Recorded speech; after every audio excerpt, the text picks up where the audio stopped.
Hey, good morning, Calculus 2. We're talking about these polar coordinates. Last time we got introduced to them and we started talking about these special polar graphs. So I want to look at a few special polar graphs. So this falls in the category of a limison. And, I can make a little chart and plot some points. It's a good way to get a feel for what's going on. If I do this real quick here, let's see how theta and r, if I let theta be 0, the cosine of 0 is 1. 2 minus 4 is a negative 2. So remember what that meant. The angle is 0. I'm headed off in this direction, but with a negative r, I go backwards 2. So there I am. Angle was 0, but I came back 2. So that's interesting. Let's try pi over 2. If I plug in a pi over 2, the cosine of 90 degrees, pi over 2 is 0. That's 0, I get a 2. So at pi over 2, I get a 2. All right, what about at pi? At pi, I get a cosine of pi is a negative 1. That's a positive 4. That's a 6. So that's interesting. Pi is this angle, 180 degrees, pi. And I walk out 6, 2, 4, 6. So that's this. So that's kind of interesting. I think I figured out, this is kind of confusing me actually, but I think I figured out what's going on. This is one of these limisons with an inner loop.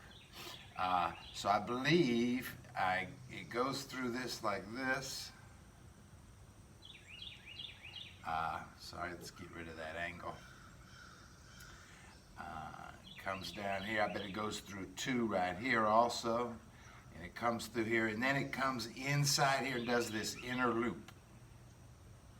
It's not the best looking picture, but that's what it is. This is a limison with an inner loop. Your graphing calculator helps a lot, but it does help to get a feel for this. Now, one of the things we're interested in is this. We're interested in what's called tangents at the pole. I'm looking for the tangents at the pole. Sorry for my sloppy writing. Tangents at the pole. So these are these tangent lines we're looking for. And when I think of tangent lines, I might think of the derivative. But that's not what this is about, actually. There is some discussion about a derivative and a slope in this section 10.4. That gets kind of complicated in polar coordinates. This is not complicated. Tangents at the pole are just, we want to know when the graph goes into the pole. When does it go into the pole, which is when r is 0. So that's all this is. When the theta values when r is 0. So, I was plotting these points. There was, right here, r was 0. I think there's what's called a tangent at the pole there, and I think there's a tangent at the pole there. When this thing came into 0, then it went in and plotted some points in here. Then it came back out. It was 0 again. Then it plotted these r's are not 0. These r's are not 0. But there was a couple places. I'm looking for these. I want to find those places. So I set r equal to 0. That's all. It's not about a derivative. And that's, this is kind of easy, except you're solving trig equations. Sometimes that's difficult for students. I'm going to move this to the other side. It'll be a positive 4 cos theta equals 2. I'll divide by 4. The cosine of theta is a half. And I know those angles. Those are famous angles. You could use your cosine inverse button. But that's 60 degrees, or pi over 3. So this is pi over 3. Now I'm a positive a half. That happens a couple times. That also happens here. You could call it 5 pi over 3. That's another name for that angle. You could call it negative pi over 3. But those are those two 60-degree angles. And when I drew them, they don't quite look like 60s. They look kind of more like 45. So I could have done a little better with my graph, especially now that I know that.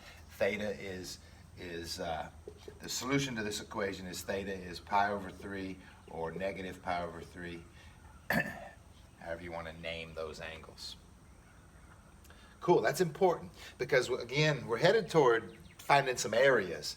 And if I wanted the area of this thing without that inner loop, I would set up the bounds of integration to go from pi over 3. I would need these. I would need to know this. Or maybe I just wanted the area of the inner loop. So maybe I would just integrate from negative pi over 3 to pi over 3. I mean, see, that is what's happening. From 0 to pi over 3, I'm plotting points, and if you remember, I'm plotting actually these points. And then I'm out. So from pi over 3 to pi over 2, I think I'm plotting these points. And then from pi over 2 to pi, I was plotting these points. I got these R values. Then I got these R values. And then I came around here to 5 pi over 3. It went into here. To finish this out to 2 pi, I plotted these. So anyway, it's good to know how it gets plotted out. All right, that's awesome. Let's look at another one real quick. Here's another one right here. This is another limison, actually, but when these numbers match, I think it's this cardioid. Again, I could plot some points real quick without making the chart. At 0, the sign is 0. Is that true? Oh, the sign is 0, so I get a 3. At pi, the sign is 0, so I get this 3. At pi over 2, 90 degrees, the sign is a 1. So a 1, that's 3 plus 3, so that's a 6. All right, so I think I'm getting this shape. It's another limison, but this time I don't think it has an inner loop. I could have plotted, let's see, if I plotted 3 pi over 2, that's a negative 1. Yeah, if I plotted this 3 pi over 2, I get a negative 1, negative 3 plus 3, I get a 0. Good, so now I'm looking for these tangents at the pole, and I sort of just stumbled into it. And when you draw this, you know, you might think for just a second, yeah, there's going to be a couple of tangents at the pole there, but that's actually not right. I sort of just said what I needed to say. When I set this equal to 0 to look for the tangents at the pole, the math tells me that there's not 2 like this one.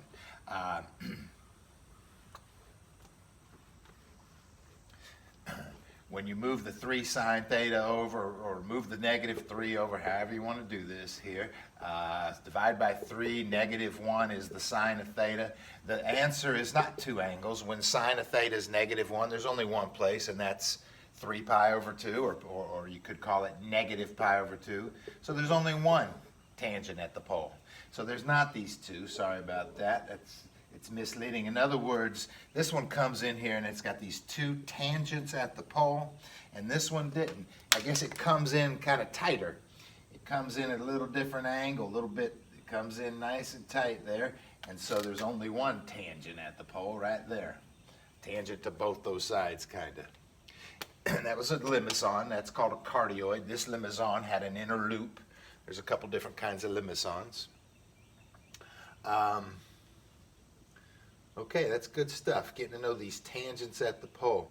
I think maybe, I mean, there's more of these things. There's these rose curves. Oops. They called this a rose curve. And I talked about this real quick. That's a 3 theta. When that number is odd, when that n is odd, it's a 3-petaled rose. And again, your calculator helps a lot, but I believe it's this 3-petaled rose. And I believe that's the way it plotted it out, if you just saw what I did. Actually, it probably starts here. It comes in here, plots this, comes up here, plots this, comes back. So there's a lot of tangents at the pole here. There's a bunch of them, although this one is this one. It's one long line. This one is this one. This one is this one. I think that's that one, actually. But you could, if you set this equal to 0 and try to solve, you would get a lot of answers, a lot of places where this equals 0. There is the,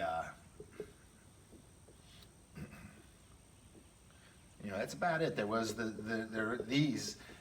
You might look at that and say, that's an odd petaled rose. I made a joke last video. It's actually a circle that sits here, but you could kind of pretend it falls in the category of a rose, a 1-petaled rose. I don't know. It's called a circle. It's a circle of diameter 4, and it sits here. This one does. If it's a cosine, it sits off to the side. Maybe you start to get a feel for that. One thing about these two things is that it only takes this much theta to plot this out. Theta goes between 0 and pi. It doesn't need 2 pi like this does. This gets plotted out from 0 to 2 pi, but there's odd pedaled rows and this circle, all it needs is 0 to pi to complete the whole thing. Again, that's important when you're trying to talk about area. Yeah, if you set this equal to 0, you'd equal 0 when the sign is 0. That's angle 0 and angle pi.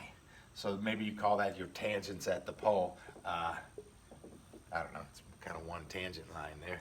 It's a circle sitting on the x-axis or the polar axis. Okay, well, we're just trying to get used to some of these. Converting is fun, back and forth. I did some of that. So we're probably heading into 10.5 next to try to find some area. So check out the next video. Do a little homework.